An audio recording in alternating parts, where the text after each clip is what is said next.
Yo, what is up, 24/7 Buff Fandemonium? It's your boy Swank. Guess what? It's Tuesday. It's 8 p.m. Eastern Standard Time, and that can only mean one thing. It's time for the K-Gun Report, brought to you by 24/7 Buff Fandemonium, Buff Fan Base, and proudly sponsored by 26 Shirts. We'll get into that a little bit later, but we got a game. We got a game, Mafia. Week 1, we're heading into it. We're only 5 days away. 5 days? Holy. We're going to talk about our keys to the game, X factors, score predictions. We're doing pick'ems. I got a little bit of a trivia thing for my boy Scooter Magooter. We'll hit you after the intro, get all into it, and hey, we had a rager, guys, and we're going to talk a little bit about that too. Hit this intro. Be right back.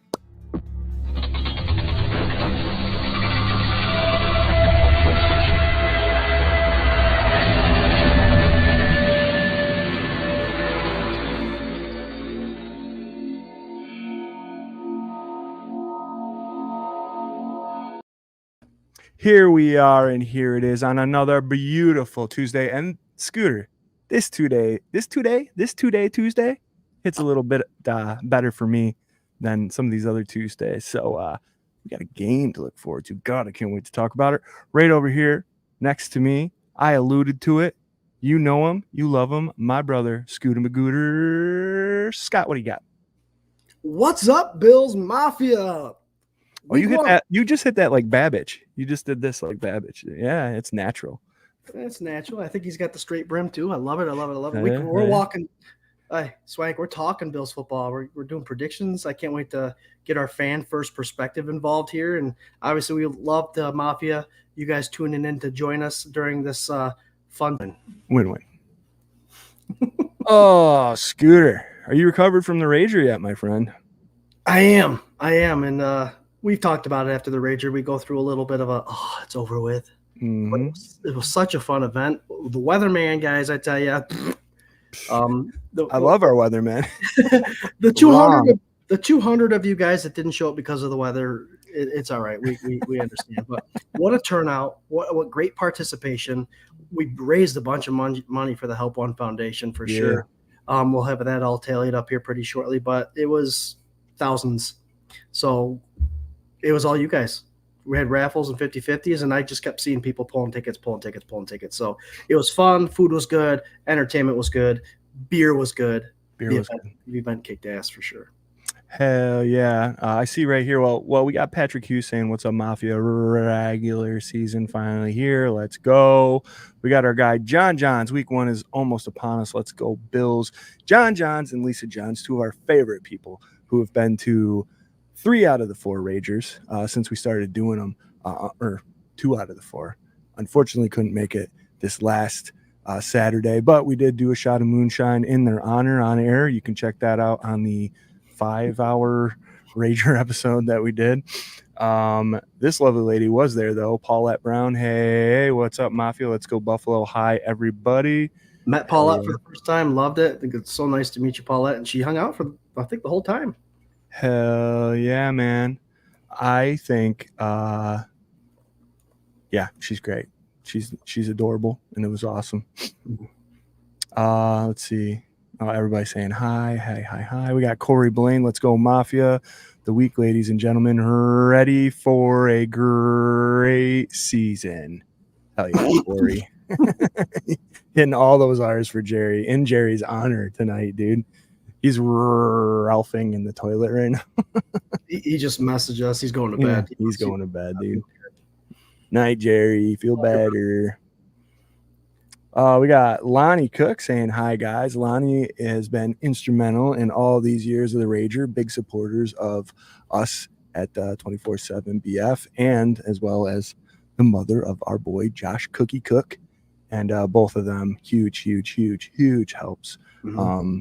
Thank you so much. Lonnie was there helping us set up and kind of direct and organize people, selling tickets and doing all sorts of good stuff. So thank you so much.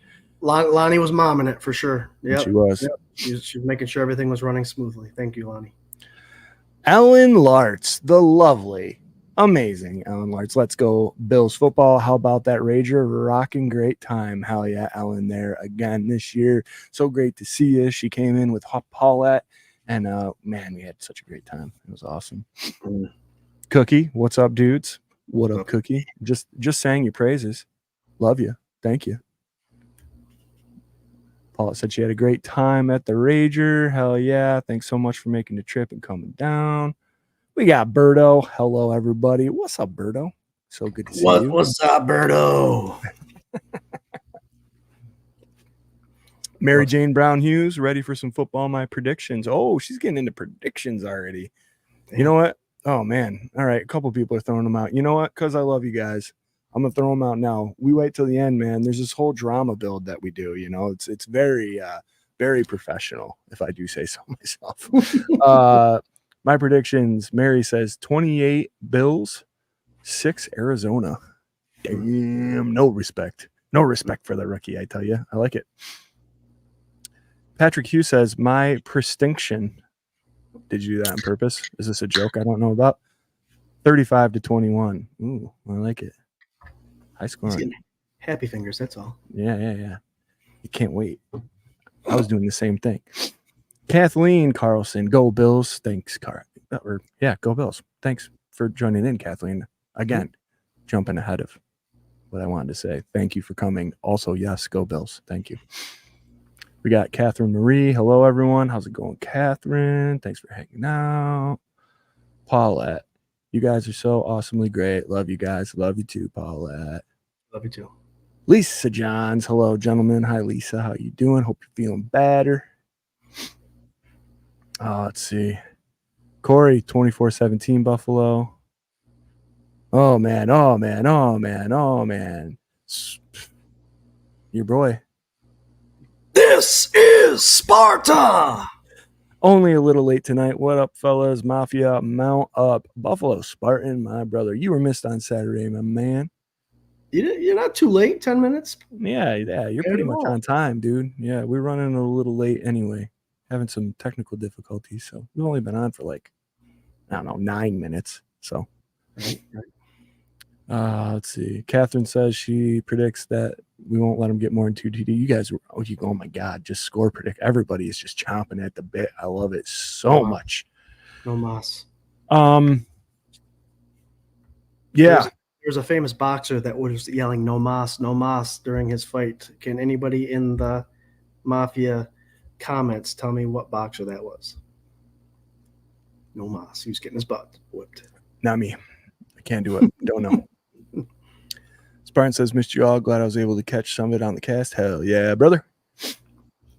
Let's see. Chris Christian, Swanktastic, half a twins.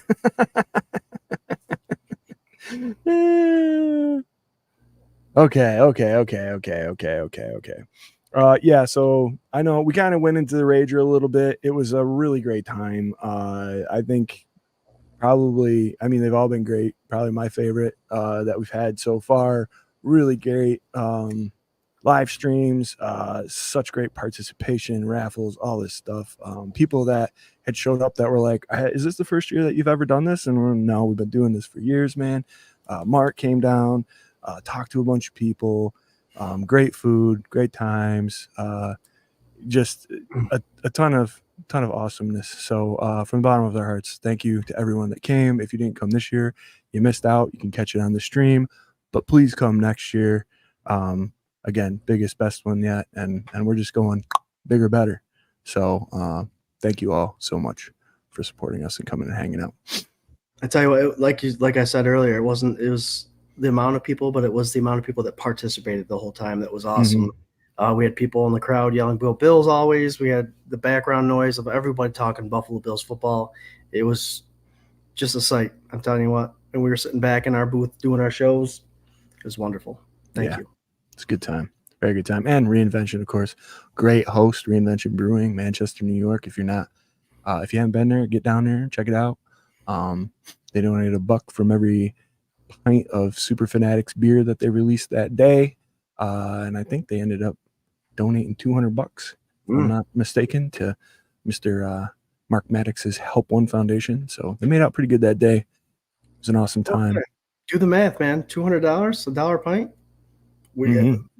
That's say there was a few drinkers there, and that wasn't the only beer that was being served. So, yeah, and I was a partaker of those drinks for sure.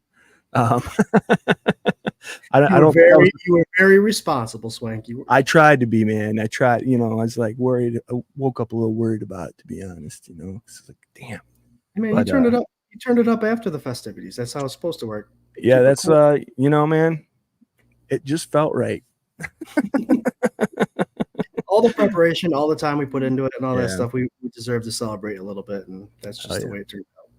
Hell yeah. All right, so enough about that. It was a great time. You can go to the helponfoundation.com or .org, I believe, .org. And if you go there, you can donate directly if you felt like you missed out. And yeah, please circle it on your calendar next year. It's always Labor Day weekend. It's Saturday. It's tough for people to make it, but man, like I said, just gets bigger, better every single year. And we appreciate the hell out of you guys. Mm-hmm. I wanted to do something quick. It bums me out Jerry's not here because I think he would have enjoyed this. I almost want to save it, but there's a little coincidence in it, so I kind of want to do it now. This is a little bit of a rattle the singular read. Scooter, we've been doing this for 5 years.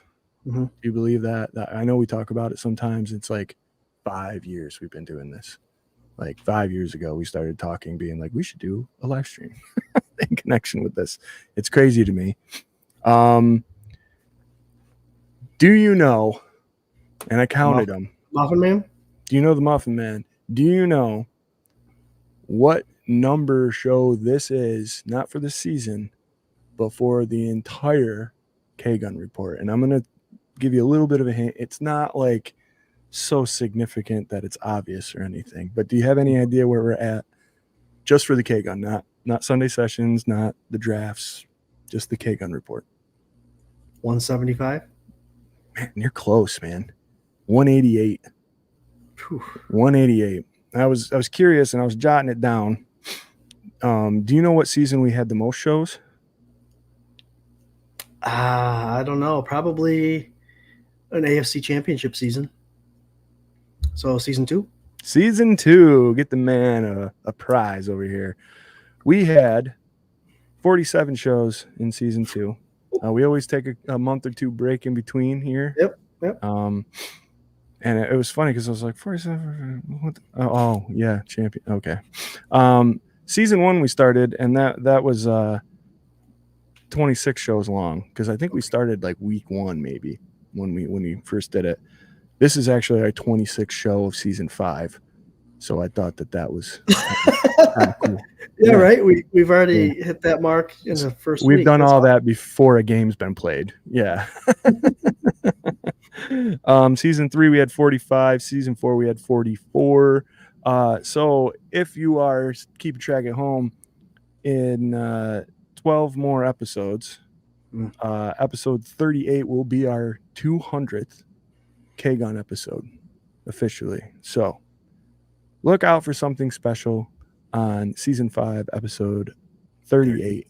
Yeah, and that's in man, we'll be getting close to figuring out seatings and stuff by then, so it should be a good ass time. But I'll tell you what, I got the goose pimples working because the reality of it is every day, every time we do a show and every year, I'm more and more excited about it. Yeah. And it's just it's to you, Swank and Jarrod. I love the partnership we have, along with the like 7 to 10 new OGs that come in every year that are constant, and we're growing so big organically, and it's just so much fun. And we take 6 weeks off. Yeah, we take 6 weeks off, but we get right back on to talk to you guys, the fans, because we need the therapy. You need the therapy. We miss football, and that's why we do so many shows, just so we could talk Bills football. And that's love you, Swank. I love doing this with you, brother. Love you too, man. And Jerry, love you too, man. Yeah, we help each other get through the boring part of the season, right? Like it's just, you're bummed out because football's over. 31 teams are bummed out because they didn't win the Super Bowl. It's something to keep it going. And keep you kind of get the excitement build up all the way through so that when this glorious week happens, week 1 of the regular season, you can just be locked in and ready to get it. So I'll tell you what, Swank and Bills fans, we're gonna hit over 50 shows this year. I'm telling you that. Yep. I like it. Ooh, that would mean we're in Super Bowl territory. Let me tell you that. On it. You picking up what I'm setting down here? Yeah, dude, I got it. All right, guys, I'm running behind on comments here. Let's see. Patrick was asking how the Wing Fest was. There was a question up here that I wanted to get to. Here we go. The Wing Fest had a good turnout, I heard. Yeah, I heard it was awesome. So somebody else, they're talking about it in amongst here. But Harold Fuller had this question. I want to get right into week 1, man. This is what we've been waiting for. So, guys, this Sunday, September 8th, I believe, at 1 p.m. at Highmark Stadium, the Buffalo Bills are hosting the Arizona Cardinals for the first game of the regular season. There's, to me, a lot of question marks around our team. There's a lot of question marks around the Cardinals. There's some new players. There's some different stuff, and I cannot wait to get into all of it with you guys. Scooter, should we start going over our keys of the game, or should we hit some questions? Let's do questions, and then sure. All right. I like questions. We've had whole shows with questions. Question shows. I love them. Our boy Harold Fuller, right here, right out the get, at 8:09, when Spartan was just getting in the show, he had this question all locked and loaded. Hello, who do you think the healthy scratches will be Sunday? This guy going for it. Deep cuts already. Doesn't care who's playing. Wants to know who's not playing. Harold, awesome question. I do have the depth chart up. I happened to have it up before this was already up. So go ahead and cue yours up. If you need a second, I already have a couple names on my list. Of the healthy scratches that are on the 53-man right now? Mm-hmm. Yeah, I think there might be a couple wide receivers that are on that list. I agree. You want to go? I know MVS and Samuel are both – they have nagging injuries right now, and we do have the likings of Tyrell Shavers, KJ Hamler on the practice squad. So we've seen a lot of different rosters every week. That's why we do the Sunday session, so we can go over the actives and inactives. So don't be surprised if one of those guys are coming in based on personnel and the fact that we're playing a not very talented cornerback defense in the Arizona Cardinals. So just because of the nagging injuries, these guys got to come in healthy at some point. I'd rather not take the risk this early in the season. I'm agreeing 100% with MVS. I think MVS will be a somewhat healthy scratch. I think Curtis Samuel plays. I think he's there. I think they're just being real cautious with him. Mm-hmm. But MVS, yeah, I absolutely agree with that. One of the other names that I had, and it might break some hearts, but I think our boy Buffalo Joe is going to be on that list of healthy scratches. We'd all like to see him suit up week 1 home opener. Maybe I'm wrong, but I have a feeling that he's going to live there for a little while unless he really gets a shot and you see like a week 3, week 4 elevation and he pops and shows a lot more than somebody else that's been on the field, has some good practices. Maybe you see him get in there. But I think Buffalo Joe is going to be on that list too. And I'll throw in Cole Bishop, our rookie out of Utah. He's right now on the starting roster. A free agent, really good free agent as far as I'm concerned. Kareem Jackson, I think, may be seeing some playing time this week. Again, it's an injury. It's one of those things that Bills in the past have brought in, kept players. Well, obviously we know the Von Miller story, him coming back too early, but this early in the season, I don't see them tempting any of these injuries to make them worse. So Kareem Jackson wouldn't be a bad fill for now at free safety. Yeah. Popping back to the offensive side of the ball, I don't think you see Cedric Van Pran Granger suit up either. I think he'll be another healthy scratch. Other than that, man, I don't know. I mean, is there an edge guy? You got 6 dudes. Is there an edge guy you don't think, Solomon or Two-Hill maybe? I don't know.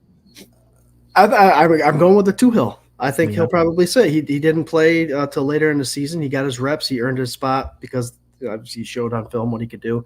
But that might be the healthy scratch. Javon Solomon played all of preseason, and he's on. I don't see him. He's nasty too.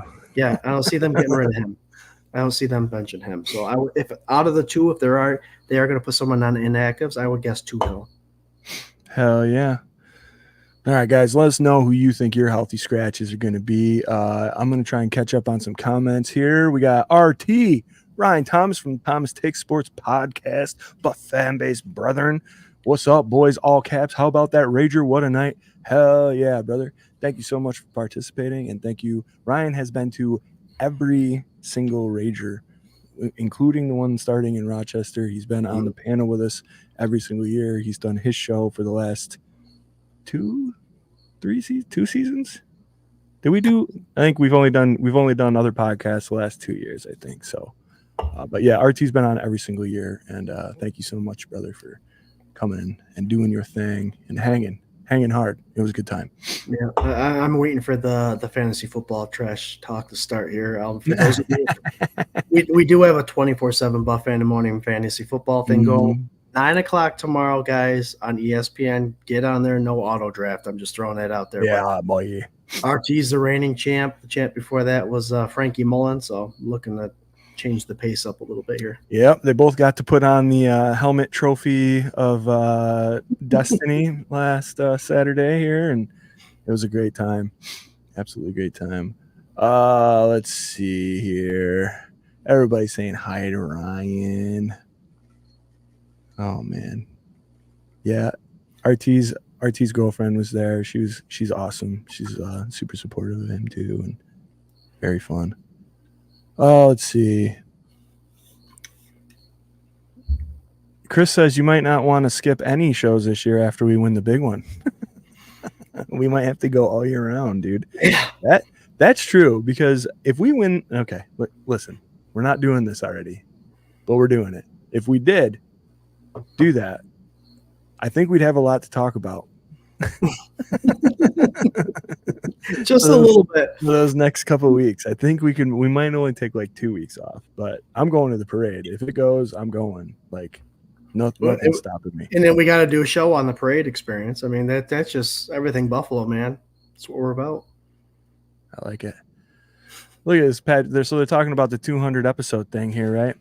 Patrick Hughes, you should also do a charity thing for the 200th show. Swank, Scott, and Jarrod raise money, and the lowest money raiser goes through a table.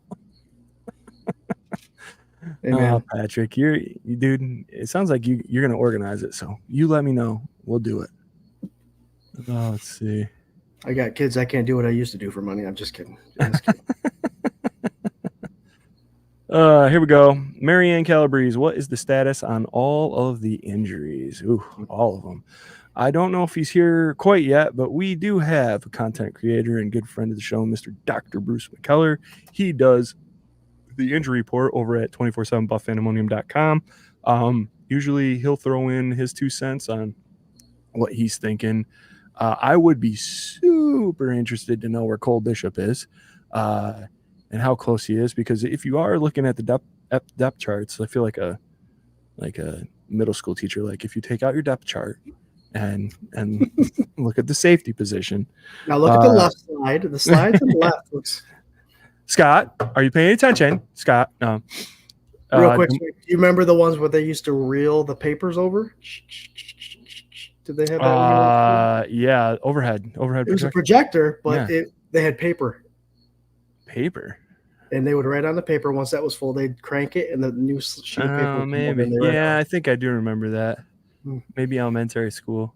I was only a year below you. It had to be the same thing. Yeah. You're right. Let me see. Jeremy Blair.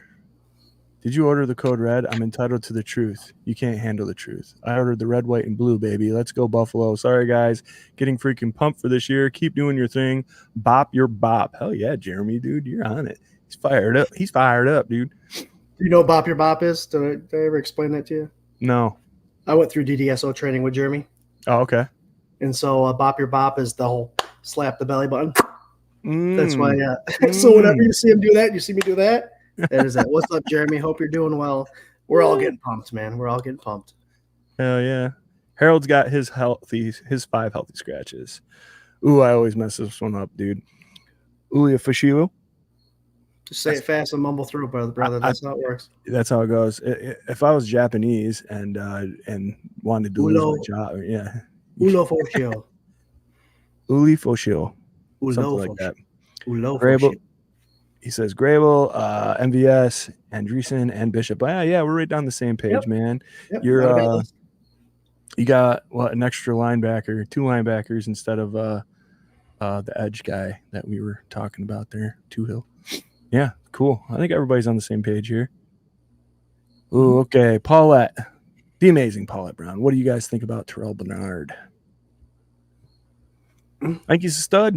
I think he's going to be amazing. I think he's in the same predicament he was last year, except I kind of think Dorian Williams is going to do some good. I think he's I know you're going there. I think he's got a really good nose for the game. I'm really excited for when we have Mark on and whenever we have him on in a couple weeks or whatever, because he always loves talking linebacker. And I think I really want to see what he evaluates Dorian at after, a handful of games in the season. He's got a nose for the run game. He kind of reminds me of a guy that we didn't pay and he left to go to the Chicago Bears, but there's something different. I like I said, play the run. If he gets a little better on the pass, I think we're good. Here's the beautiful thing about it, Swank. Here's the beautiful thing about it is Terrell Bernard knows how to play this game in the Bills scheme with the starting linebacker already injured. He's been there, done that. He knows the role that he has. And I think with Dorian Williams, another year under his belt, the experience, he was drafted in the 3rd round pretty high in Buffalo. I think they have a lot of trust in him. I think Terrell Bernard, to answer your question, I think he'll be top-notch still, knowing that Dorian Williams is able to do his 1 of 11 better than he did last year. So I'm excited for this linebacker crew. This linebacker crew might be the future, guys. Hate to say it, Milano's in his 30s. Tough injuries, very tough injuries to come back from, and missing 2 full seasons. He might come back in December, but missing 2 full seasons is a lot to come back from the run full speed football. I'll go back to this too. I might not have all the faith I had in him or all the hope I had in him, but Balin Spector, when he came on the team, everybody advertised him as Milano 2.0. I think his body type is similar. You're never going to get another Matt Milano, right? Like exactly a Matt Milano. But we know one thing, dude. McDermott can coach the hell up out of linebackers. So let's see, man. We got all these young guys. We got undrafted Buffalo native free agents coming in here and making the team. Who knows? Who knows what's going to happen? But it's always just one position I never overly worry about. Even when Edmonds was here, it was like he's still a good linebacker. He just didn't do things the way we wanted to do them 100% of the time, but I still think he was like average or above, probably above average, right? Yep. So Patrick Hughes, I know you have a show Sunday, but will Swank pop in for Sunday Sessions episode 1? You are the segue king, my boy. This week, Sunday, you will have the debut season 4? Season 4 of Sunday Sessions, featuring myself and Scooter Magoo and our good dude Ryan Thomas from the Thomas Take Sports podcast. It goes live at 11:30 a.m. We give you all the inactives. They come out right as we're on the air. We give you our hot last minute takes, score predictions, all that stuff, quick questions. I do not know if I'll be on it for the first one. I have a Sunday show that I have to go play, unfortunately. Well, not unfortunately. It's a great show, but it's a little conflicting to my Bills blood that's running in my veins. Scott has actually been generous enough to hook me up with an account to where I can watch the game. So I'm hoping to not see or hear anything between the time I play and the time I get home. It's like that Seinfeld episode. That's what made me think of it. Have you seen that one where he taped the Mets game and he didn't want anybody to tell him, and then he got a phone call right as he was sitting down.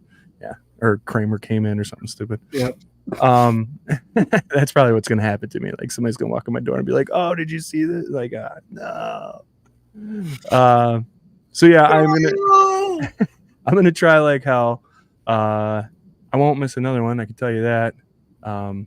But yeah, I'm hoping to at least pop in. So I have to be over there a little before 1. So otherwise, Scooter and RT, they'll take care of you for sure. It'll be a great time. We'll hold it down. Oh, hell yeah. Oh, let's see here. Oh, boy. Corey Blaine. We're at 8:30. We're going to have to hit our keys and pick'ems and all that stuff here. We'll give the questions another like 5 minutes, maybe 4 or 5 minutes. Corey Blaine, there's only 2 of us, so we should be able to fly. Yeah. Do we think Hyde signs back a few weeks in? What do you think, Scoop?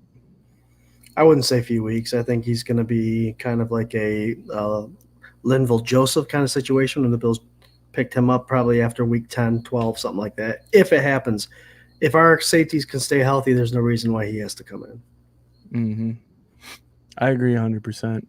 I think as long as everybody recovers right, maybe you do. I think he's staying in shape, and if the opportunity comes, maybe. But I don't know.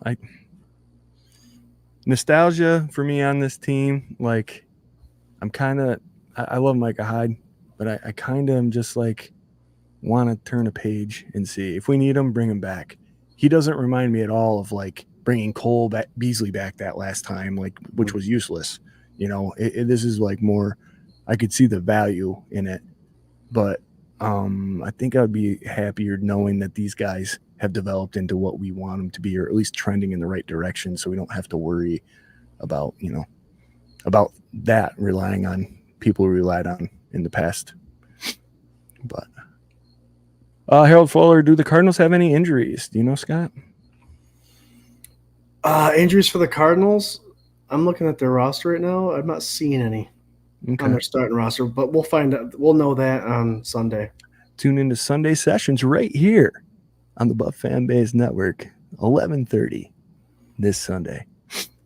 Yeah, I don't know either. When we get into talking about the ins and outs and the X's and O's of the game here coming up, I can tell you what I'm worried about. But other than that, it's not. I don't know the injuries, buddy. Yeah, I don't have an update either. Let's see. Ellen wants to know who's going to replace the kickoff return skills of Nyheim Hines. Who do you think won the job, buddy? Oh, I think it's Brandon Cordington, the guy that they got a draft pick. They gave up a draft pick and they got rid of Daquan Hardy for this guy. He played for the Jets. He was shifty. He seemed to understand the new kickoff scheme a lot better than a few of the other people in the NFL trying to make that spot. So I think he'll be the return guy, and I think he'll be effective. That's why the Bills gave away a draft pick for it. Yeah. Isn't that wild that you can just go through a whole offseason and then be like, I don't like any of them. Just get a guy. Well, Hardy did sign back on the practice squad, so I think it might be kind of a competition this whole season. Marianne Calabrese says, don't worry about Milano coming back. He's Italian. He'll be back.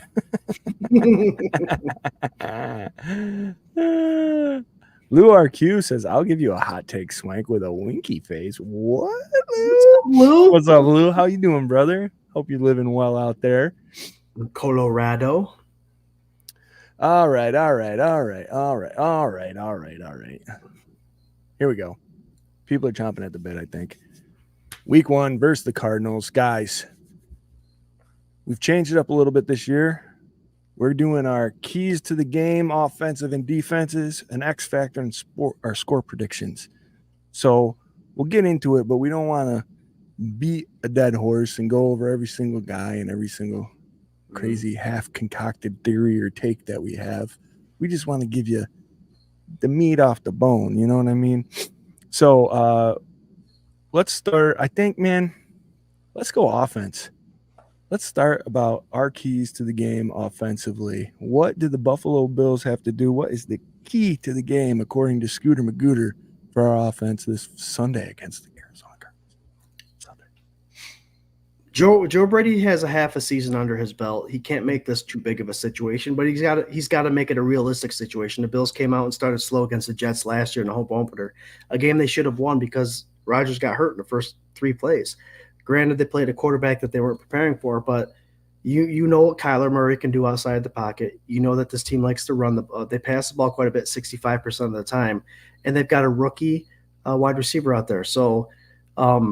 Offensively, I think you need to start hot. You need to put points on the board. You need to push away this Tyler Bass missing field goals at practice and just put touchdowns on the board. Score touchdowns. Mm-hmm. This offense is drafted and brought in free agents to make it so you can score in the end zone. Keon Coleman, our big wide receivers, Hollis. We have the size. We need to score inside the 20. If you could do 6 instead of 3, you're going to be successful, and that's coming down to Joe Brady being able to call an offense inside the 20. So that's my key to the offense success against the Cardinals for sure. So you're talking basically red zone. Red zone offense. You have scoring TDs. We can drive. We have a lot of options, a lot of playmakers on the field. Curtis Samuel's healthy. He runs the ball. So there's not a lot you can pinpoint that's what the Buffalo Bills are going to do offensively and stick to that and win a game. You have to cover everything, which means you're going to play a little more of a safe defense. But once we get inside that 20, once everything gets narrowed down and the field's not as long as you can use the sidelines and the back of the end zone as part of the defense, this is when Joe Brady needs to come up with an offense that can put the 6 on the board instead of the 3 for sure. I like it, man. I like it. I think they do. They have it in there. They can push it in. They were the best red zone team in 2022 or whatever. They would go down there. They put it in every time. Mm-hmm. I like it. I like that take a lot. I think for me, mine goes hand in hand with yours. I think what we have on this team right now are short-handed, short yardage, meaning 5 to 10 yard guys that can catch the ball in the middle of the field or can take short passes and get yak and open this up so that we don't have these 2 deeps covering so long, and maybe we can beat the middle of it up so much that we can start getting Shakir snuck out. We can get Keon Coleman out a little bit longer. We can open that deep stuff up. I think right now the way this team is built and the way Joe Brady's calling this offense, you're going to see us beating them up in the gut and with a mixture of short passes and running game and just softening them up and then taking those advantages downfield when they come open. I think you got a 7th-year quarterback who has always had a chip on his shoulder. This year he's overrated, which we talked about at the Rager. I don't remember, where was the transition because he was underrated for the whole time that as far as we've been a part of this 5 years, underrated. Nobody's giving him respect, and now all of a sudden he made a jump. Like when was he ever just so great that he's overrated now? Like nobody's giving him. Wasn't this by his peers too? Yeah. That burns even more. That burns a lot more. Well, you got to think he's jumped over a lot of guys. He's made a lot of teams look stupid, Mr. Josh Allen. So you're making a lot of enemies like that, and I'm quite all right with it. But yeah, for me, I think a combination of short passes over the middle, some passes outside to our running backs, the running game itself, and even wide receivers, man. Get Keon Coleman in that game. Get his hands on a ball or two. At short yards, get him comfortable. It's the rookie's first big NFL game, But I think all of that equates to what you're saying. Long, methodic drives, march right down, score within the 20. I love it. I think you can do that. Yeah, who's going to stop you? You know what I mean? Like I said, they have the offensive firepower to drive down the field. It's just when the field becomes narrow and you can use the back and the sidelines as an extra defender, because that's what they do. You got to draw up some plays. You've got a lot of talent. You've got a lot of different plays you can call with this talent that we have, the Buffalo Bills. So it's all on Joe Brady. Really quick, before we go to the defensive side of the ball, we have a special guest in the comments right now. Handle Lori L. Dub Win says hi. Next one. Remember me? It's Eli.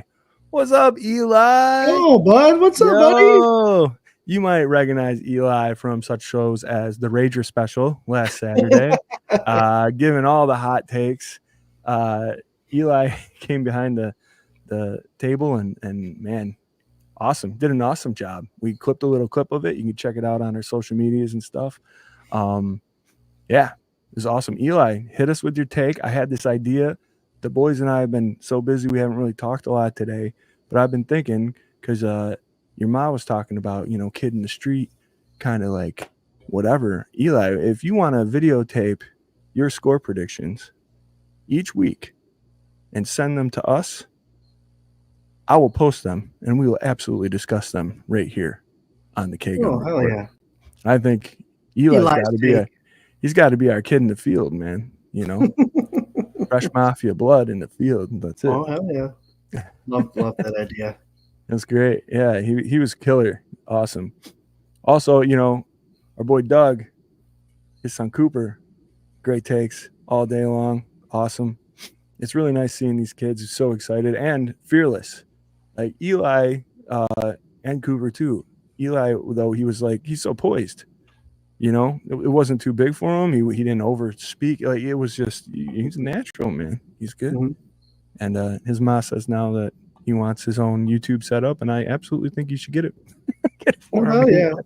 Just please don't air his show Tuesday nights at 8 p.m. It's like we'll lose every viewer that we have. Which is 720 right now. Thank you guys so much for tuning in. Don't forget we're part of the Buff Fan Base Network and sponsored by 26 Shirts. Go to 26shirts.com. Buy everything. Give them all your money. They'll do amazing things with it. 26shirts.com.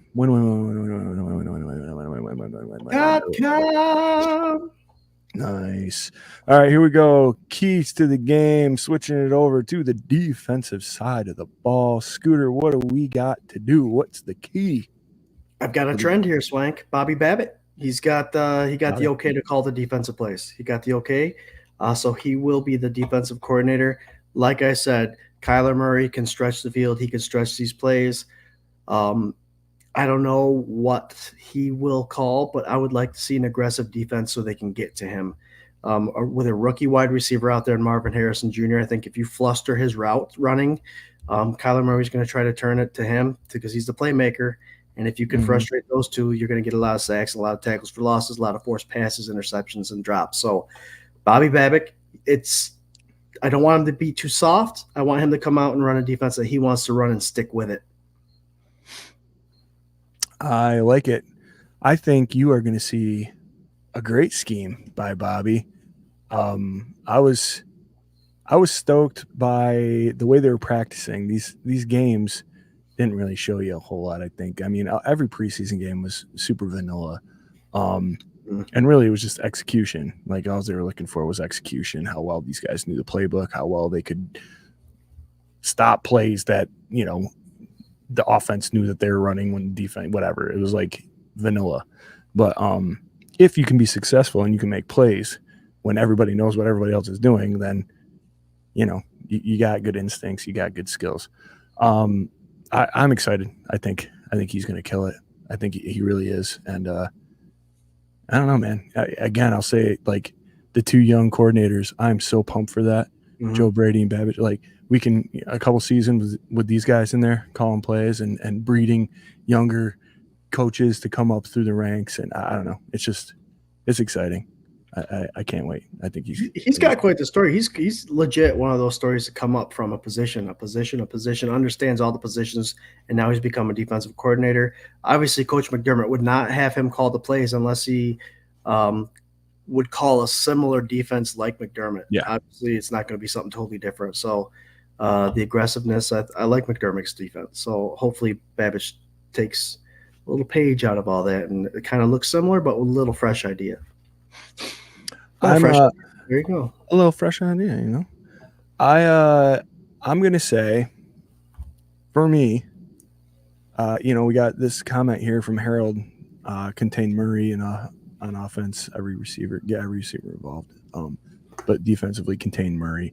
I agree. I do not have the respect for Kyler Murray that we I think everybody once did a couple of years ago. I remember Nick Wagner being on the show. Remember that? Mm-hmm. And he was talking. He's a leader of men and all this stuff. And that was very close. That was the Hail Murray game. That was very close. I would like to plant this seed, Bills Mafia. This is a revenge game for Josh Allen. Let's go. Let's blow him up. He does have a young prospect receiver in Harrison Jr. He is on my fantasy league, but that doesn't matter. I don't care. He can get squashed. Score some points, but not too many, please. Keon Coleman's on my dynasty fantasy league too. So we got some stuff going on. But I just I think that the key to this game is getting to Kyler and disrupting the backfield. I think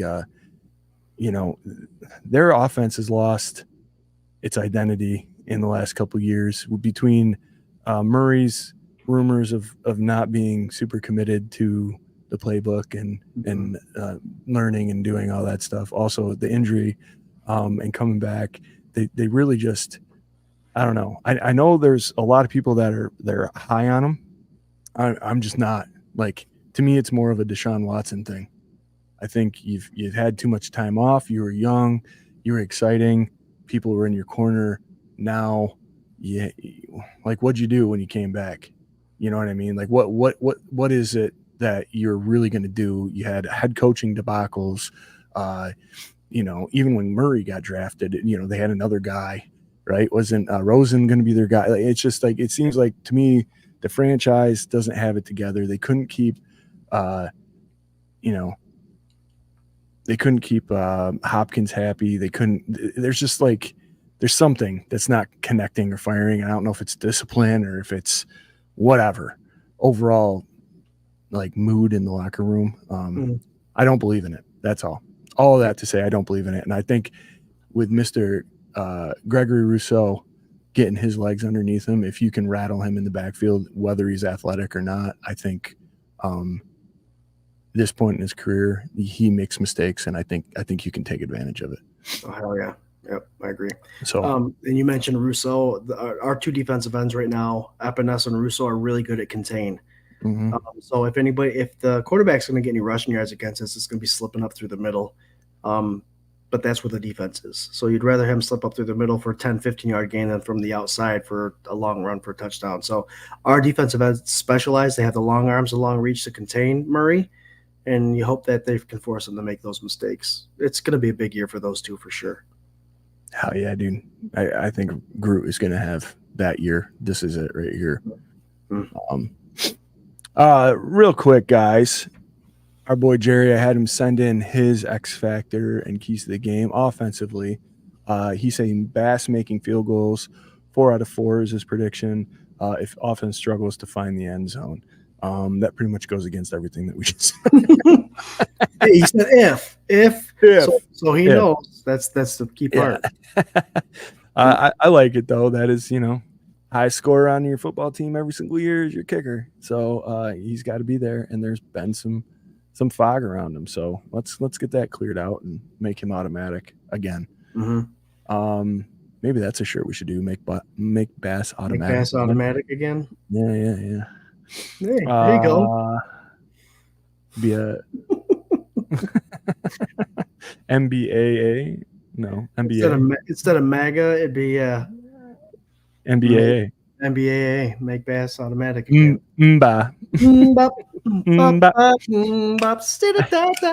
Sorry. Oh, well, here you go. I swear to God, I didn't read this before. We talked about it. Defensively, Jerry says D-line keeping Murray contained and frustrated. So a combination of what you and I just said. Yep, there you go. There you go. Let's see here. You guys are killing it in the comments here. 760 of you watching live right now. Beautiful. John's touchdowns, not field goals. Hell yeah. Lou RQ, any points work, but touchdowns are better. Lori with the yes with the hand right here. I think she likes the idea, the Eli idea. Let us know. Let's see. Chris Christians, I'd like to see us have games with no punts like we were doing for a while. I agree. Every game could be that perfect game. That would be just fine with me. I don't think any of us would argue that. Hell yeah. Pedro, good job over on X. Thanks, Pedro. Thanks, Pedro. Let's see. Doug says stuff the run. Absolutely. James Conner, good running back. They drafted Trey Benson out of FSU, a running back that I kind of wanted the Bills to draft, but they got Ray Davis. Both guys on the same spectrum as far as I'm concerned. Tough runners up the middle, can produce a lot of yards. So, yeah, stop the run. I think that helped. Yeah. Conner's getting a little old, though, isn't he? Yep. You get up there. Fourth season, fifth season, something like that? Yeah. Maybe. Yeah. For the Cardinals. Yeah, even longer than that, right? What, was he a Steeler before that? Yep. Yeah. Eli weighing in by Josh Stuff from 26 Shirts. It's cool, dude. He was rocking the Josh shirt. Connor's 29 years old, so he's past that 26-year-old prime that running backs supposedly are at. So yes. John says pressure. Yes, sir. Doug says fresh ideas from young coaches. That's right. Like I said, a McDermott defense, but with a fresh touch. You need to keep up with the times of what plays are being run, and we're starting right off with an ambulatory quarterback. So it'll be interesting to see what we do against this shifty guy. Mm-hmm. Let's see here. Paula says Buffalo Bills need to feed those Cardinals not only bird seeds, but their buffalo wings to show their spicy side with lots of touchdowns. That was a mouthful, but I got it. I got there. Nice job, Paula. I'm craving some eggs right now. Oh, man, me too, dude. I was saying to Sarah that so like our oven has an air fryer in it, and I was making air fryer rings in our little air fryer thing when I lived up at my folks before we built the house, and or while we were building the house. So every football Sunday, my mom and I love wings, so we were just making wings. So now and I was like, I just realized it the other day. I was like, we got to make wings. it's gonna be Sunday. It's wing time. It's air fryer wing time. Play a show. My car's gonna be loaded with equipment. I'm just gonna bring my guitar in and go make wings, and then watch our video recording of the Bills game. There you go. All right. Let's go X Factor, guys. And how about we start with Jerry's, huh? Jerry says his X Factor is Babbage calling the defense. Can he establish a rhythm early and keep Arizona offense flustered? I'll ask you this real quick because Jerry's sleeping right now. What do you think making that offense flustered looks like, Scooter? Since my X Factor was Bobby Bagbitch as well. Are you guys twins? It is. And guys, I think with him, we're going to be calling him Bobby. He's a bad bitch, man. That's the way it's going to be, because flustered is keeping it not consistent. I think we're going to see blitzes, and I think we're going to see everybody dropping back with a 3-man pressure, even Russo or Epinesa dropping back to cover the flats. I think the Cardinals are used to passing the ball a lot because they were 4-13 last year and they had to come from behind a lot. I think Babbage is going to make it very frustrating by showing a lot of different schemes. Again, I think McDermott is giving him the helm because he understands the defense, and he's not just going to pick a 4-3 defense that runs a base defense. So keeping Murray guessing for sure. Yeah, I like it. I think this is an advanced kind of defense that can obviously fluster MVP level quarterbacks and Super Bowl quarterbacks. So again, my respect for Kyler Murray. Absolutely, he's an NFL quarterback who has had flashes of greatness. I ask you, when is the last time you saw that flash? Because I would say it would be the Hail Murray. I would say it would be way back then, and we're playing them again now, which means that was 4 years ago. So anyway, my X Factor, I'm going offense. I know it's fun. It's weird this year because, like, I think with the changes on offense and the question marks there, and then the change on defense, usually I feel like we're talking about offense a lot more. This year it seems like we've been kind of leaning more towards defense because the veterans leaving and that kind of thing, and kind of the changeover There's a lot of question marks. Yeah.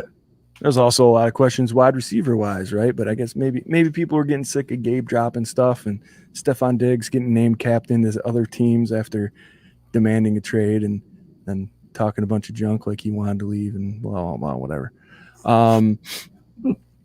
For me, man, I think the X factor of this game right near is going to be Dalton Kincaid.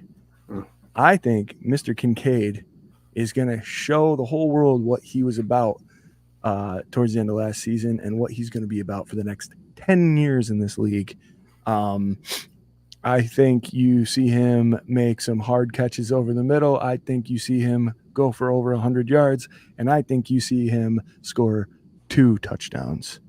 Ladies and gentlemen, watch out for my boy, Mr. Dalton Kincaid, making his presence known to the Arizona Cardinals in Highmark Stadium this Sunday. There hasn't been a lot of talk about him, which is surprising because I think he's going to be the key mark stud of this offense.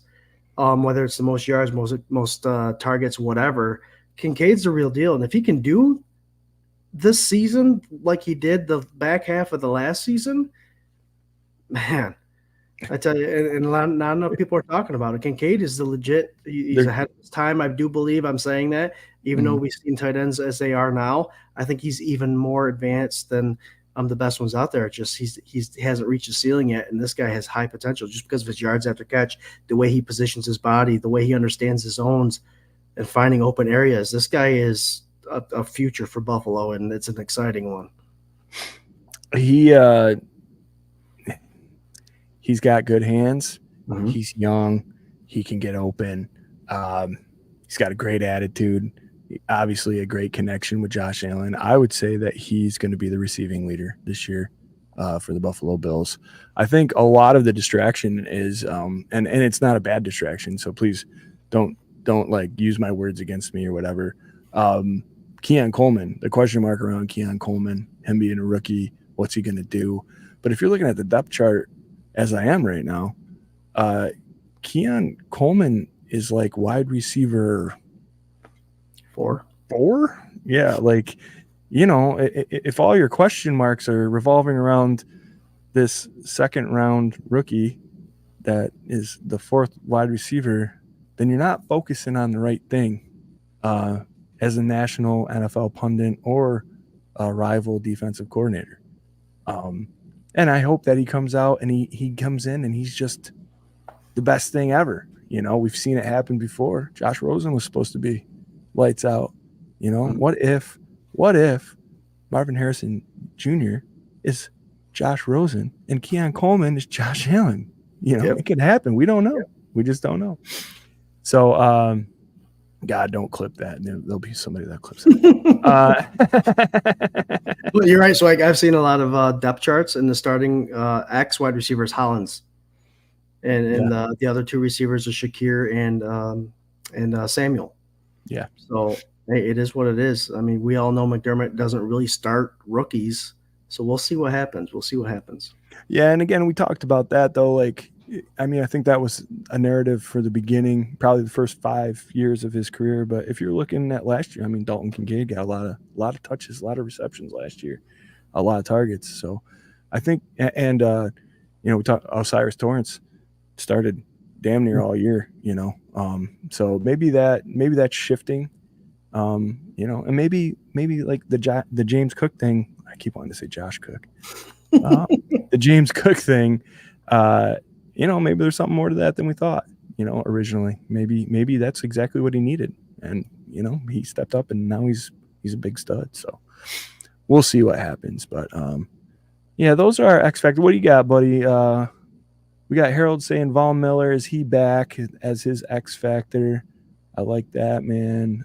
Doug says the offensive line as his X factor. Corey says Shakir. Not a lot of people talking about Shakir outside of Buffalo. That dude, best catching percentage rate in the entire NFL last year. Worth noting of the no-name wide receiving core that the Buffalo Bills have right now. You're going to find out that there's a lot of factors that can be an X factor, and that's quietly why the Bills are going to be so successful this year, because we do have a lot of that talent around. Corey Blaine, it is overtime. That's right. It's overtime. That means that we go past 9 o'clock because we're unprofessional and we just like talking, and it's week 1, baby. And we're going to sit here and do our thing. Appreciate you guys hanging with us. And 816 of you, Buff Fan Base Network. Go follow everybody on the network. Also, sponsored by 26 Shirts. Go to 26shirts.com. Give them all your money. Alan says Kincaid from Swank's mouth to God's ears. Hell yeah, let's go. I'm telling you, he's special. He will be special for sure. Mm-hmm. All right, let's do some score predictions, folks. I know you already put them in there, a lot of you, but let's roll it. If you get them up there and I can catch them, we'll do it. Scooter, go ahead. What's yours? You know me, I like blowout games, but after seeing how the Bills have treated week 1 in the past couple of years, I am going to keep it closer, 24-21. Obviously the Bills win, but it's week 1. Jarrod says it all the time. A lot of these starters that don't play, it takes them 3 to 4 weeks to get adjusted. That's why we see a lot of upsets in week 1.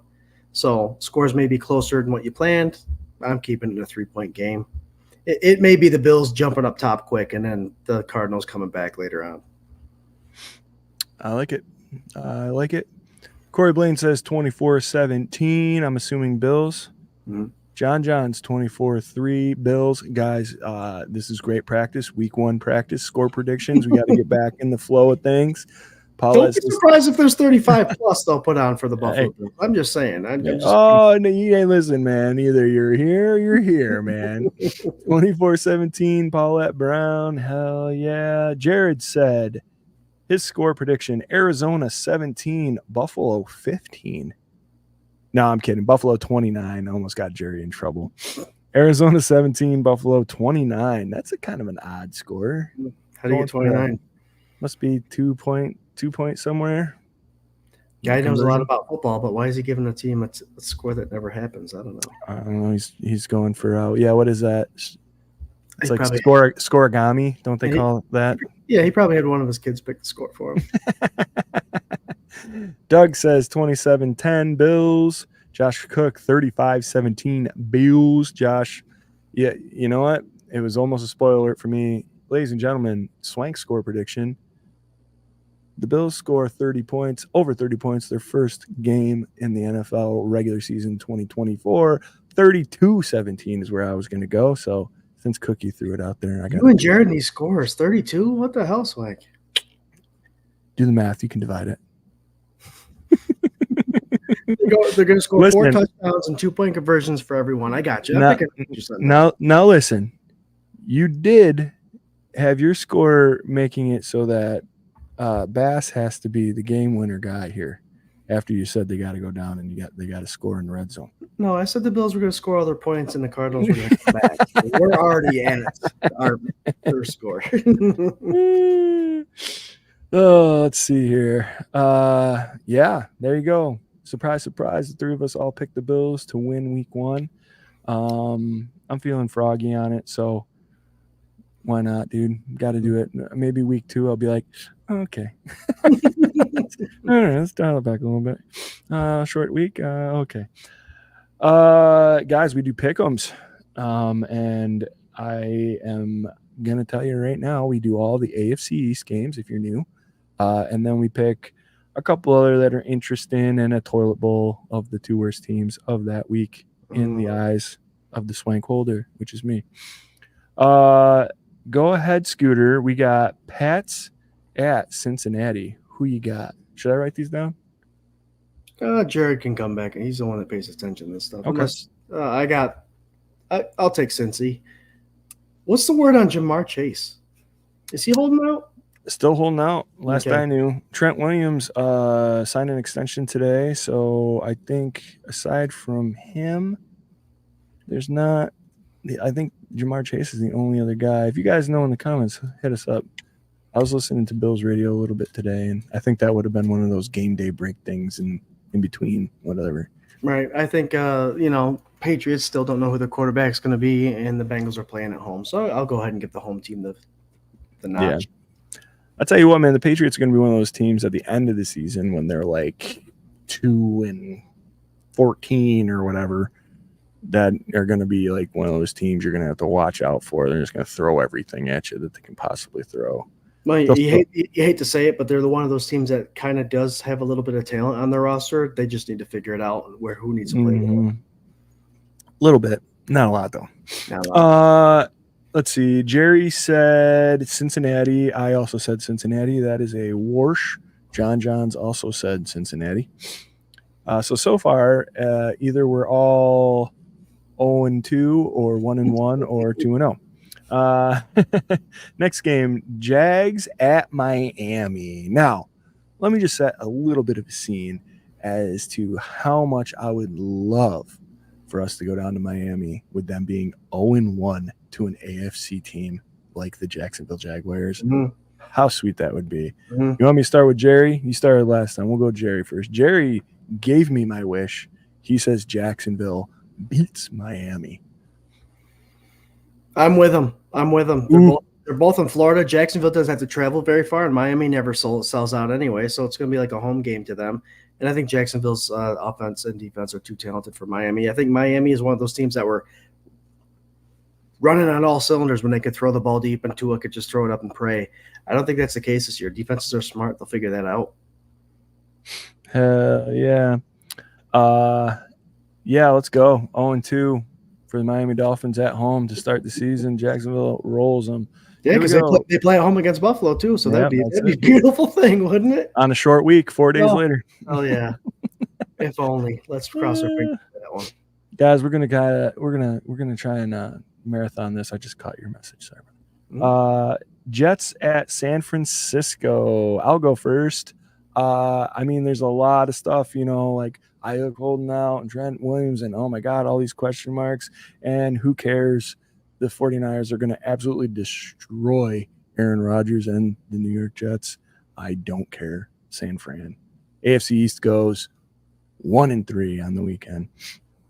Oh, that's going to be an awesome Monday night game to watch. I'm going Niners as well. I think the Salah story and all that stuff and the Jets being picked to win AFC East by a lot of people, believe it or not. But I think the Niners just are too much. They're too much to handle, too cold to hold. Yeah. Hell yeah. Jerry also picks San Francisco. I picked the marquee game that kicks off week 1 of the regular season this year. Baltimore at Kansas City. There's a lot of games in the AFC that really kind of could have a ton of effect on later on during the season and playoff rankings. So here we go, Baltimore at Kansas City. A lot of people love Baltimore this year. What do you think, Scott? I agree, Swank. I think there's a lot of games that are usually you pick games that are lopsided. You see a lot more lopsided games or potential. This one's a tough one. I'm glad the NFL did this, not just going to hand the Chiefs a win. I think the Ravens come out upset. I love it. Your brother agrees with you. Baltimore, Kansas City just never plays well in the beginning of the year. Right. And I heard it on the radio today. They lost week 1 last year to the Lions, right? Wasn't that the game? And then won the Super Bowl. So, whatever. My heart says Baltimore, even though I still think Lamar's also overrated. If somebody's overrated, by the way, Lamar Jackson is overrated. Yep. Baltimore, I'm not going to do it, dude. We got to have one. So Kansas City, I'll say Kansas City just for shit's sake. It's a big game, though. AFC conference game. This you start the season right off with a loss. That's going to make it hard for these close matchups. Yeah, absolutely. And our toilet bowl for the year. I said, yeah, okay. Jerry picked Baltimore as well. Our toilet bowl for the week to start off the year. I don't think you could argue it. Carolina at New Orleans. I'll go ahead and let you know what Jerry picked. Kirk Cousins. With no sort of I don't know. No fluff around it, no explanation. He said New Orleans. And I think this is basically you could flip a coin. But yeah, he said New Orleans. What do you think? I said Kirk Cousins. I apologize. He plays for the Falcons. I'm a big fan of Kirk Cousins. But I'm going I am also a fan of Derek Carr. So I'll give the Saints the win. It's a home opener. Let's do it. You know what? I'm either going to be down 2 games or up 2 games. Let's go Carolina. Why not? They're horrible, dude. They look so bad. But maybe. John says tie. First tie of the year. There you go. No one deserves a win. Yeah, it'll be a 5-5 game. Oh, guys. Wow, it's 9:15. Killed it in the comments. 858 people for the week 1 kickoff. We love you much. If you're new to the show, what we usually do is a final thought right at the end. So in a second, I'm going to hand it over to Scooter, and he's going to give you his final thought, and then I'll do my own, and we'll all say go Bills together like a family. Thank you guys for joining. Thank you guys for supporting us. It's very surreal and humbling to be a part of this group and family. So, Scooter, I think I've stalled long enough. Brother, what is your final thought for week 1 of the 2024 season? It's 1 week, and I think we say this every year, Swank, and I'm going to start by saying it now. Let's take 1 week at a time. Too often we try to make ourselves in the playoffs, got to win the AFC East and root for the Super Bowl. Let's just go 1-0. And if you treat each week like that every week, you'll be a lot happier as a Bills fan. That way you're not stressing about all the other games. So week 1, let's play 1 week at a time. Don't forget to tune in on Sunday at 11:30. Sunday sessions will go live for the first time this year. Our pregame show, again, a part of the Buff Fan Base Network and sponsored by 26 Shirts.